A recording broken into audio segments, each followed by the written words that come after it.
Here we go. That's not right. Okay, today we're gonna be more delicate with the desk. Hey friends, it's your good friend Tim Campbell-Smith, digital marketing consultant. Today we're talking about email sequencing and retargeting, how this can improve your open rate, click-through rate, and conversions. We're gonna talk about what this is, when we would use it, and some steps and examples. Before we go too far, as always, make sure to like and subscribe for all things digital marketing and consulting. So, basically, email sequencing and retargeting is usually, in most cases, a stronger choice than sending one-off emails. That said, let me actually start by advocating for one-off emails, which most business owners and organizations do. This is where we would just send one email and measure its own open rate, click-through rate, and conversions. But we can take information that we can measure from email marketing and we can sequence it and retarget people based on two key behaviors that they do. And today we're going to go over what that looks like. So, some situations where we would send one-offs if we just need to send updates, general ideas, or one-off information. Then sending a one-off email is totally fine. However, if you want to convert more often, if you want to increase your open rates, but also in processes and businesses where there is a longer or larger sales funnel, particularly in services and in B2B or business to business, then this is something we would do, where we focus on sequencing and retargeting. Please note that sequencing and retargeting is usually actually just quite simply programmed into the email provider that you're using. MailChimp calls this a customer journey. Constant Contact, ActiveCampaign, and other major email providers will also allow automations. They typically call it marketing and email automations based on triggers. More on triggers in a little bit. Essentially, we are retargeting people based on what they do and don't do, based on whether or not they open an email or click where we want them to click. Here's a quick exercise I want you to do with yourself. Think about an email that you send to someone with a special promotional offer on a new product. I want you to think about people who open the email and people who don't open the email. Why would someone not open your email? Why would someone open your email? And then for the people who do open your email, why would some of them click and why would some of them not click? I'm going to encourage you to tailor your retargeted emails towards those behaviors based on why people may or may not open and why people may or may not click. There's a lot of different reasons for each, and that could be a whole other video on its own. But for the sake of this video, and just for now, I just want you to think about why would people click or not click? Why would they open or not open your emails?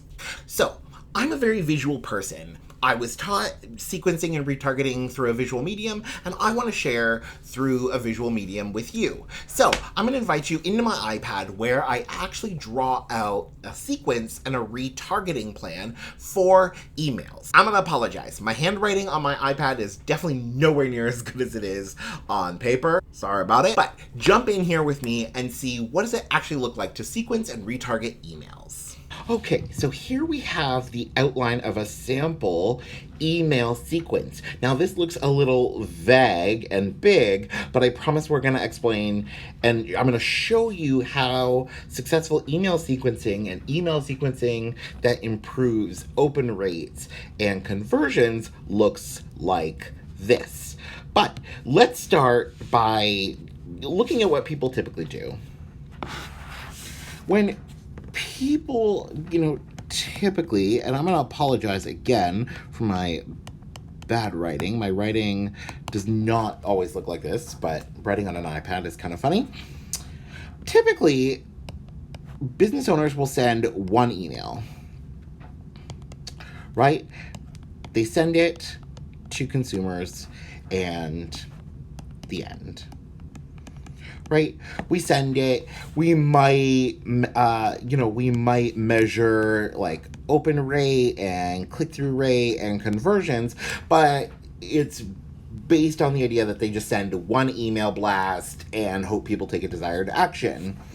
This is not ideal. This is not what we want to do. Email sequencing will improve this in your email marketing outcomes by increasing open rate, increasing click-through rates, and increasing conversion rates.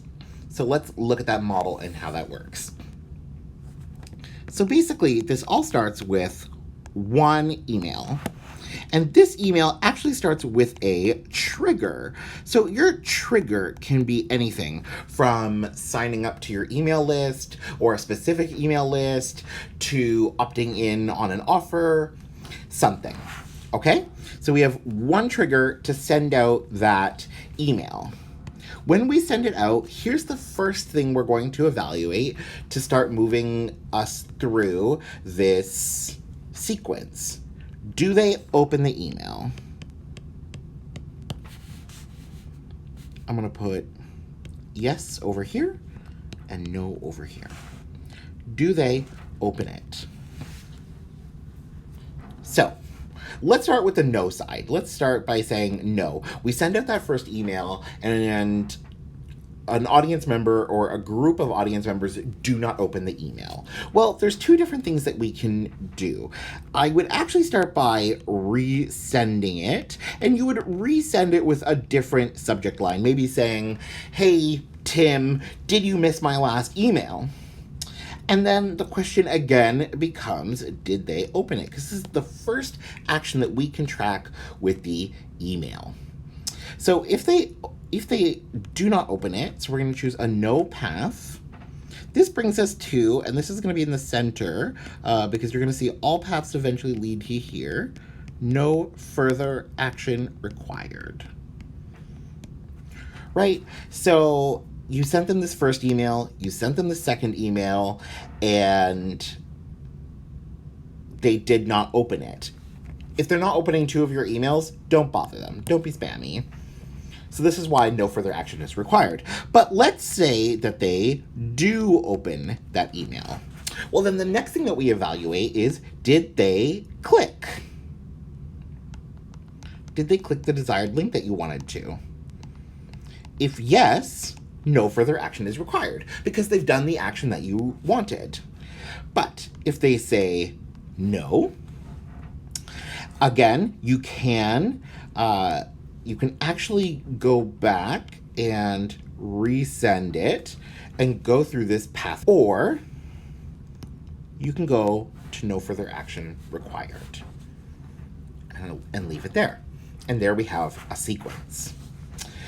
But let's look at these folks. Let's look at the ones who do open that first email.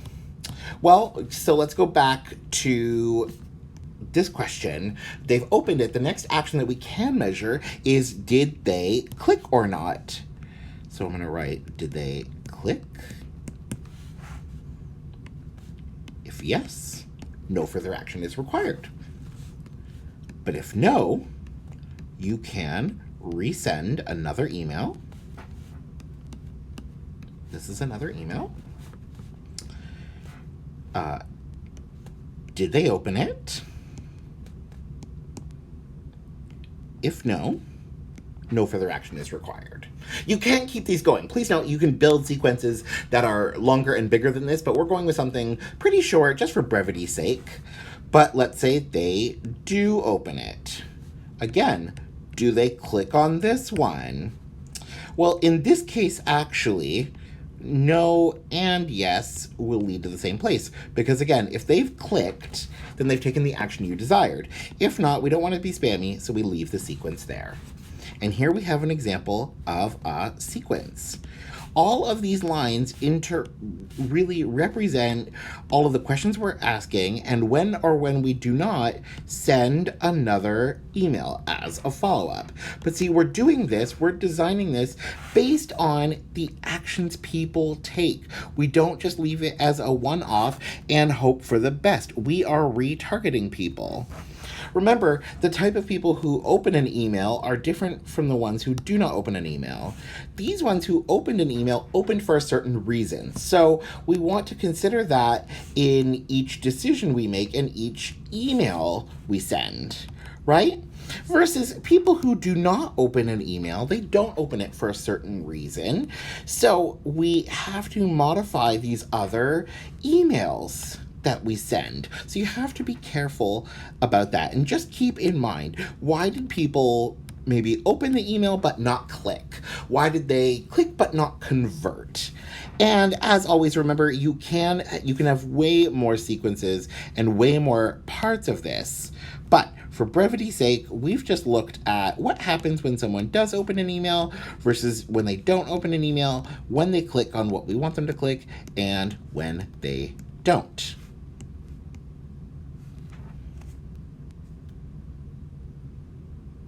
So there we have it. That's what it looks like to sequence and structure emails. Please note, your sequences, your retargeting, your customer journeys can be far longer than what I included in this example, but we just did something short for example's sake. But you can see that we tailor the emails that we send and we customize the subject lines and the content based on the actions we want people to take and based on the actions they have or have not taken. We know across the board in marketing that retargeting tends to be more cost efficient and actually lead to higher sales, higher conversions, more frequent conversions. So this option is available to us in email as well and moves beyond just that sending that one email that we often send to people and hope that it works. Let me know, where are you at with your email marketing journey? Which provider do you use, and do you use sequencing and retargeting? As always, don't forget to like and subscribe for all things digital marketing and consulting. Thanks, friends. We'll chat soon. Bye for now.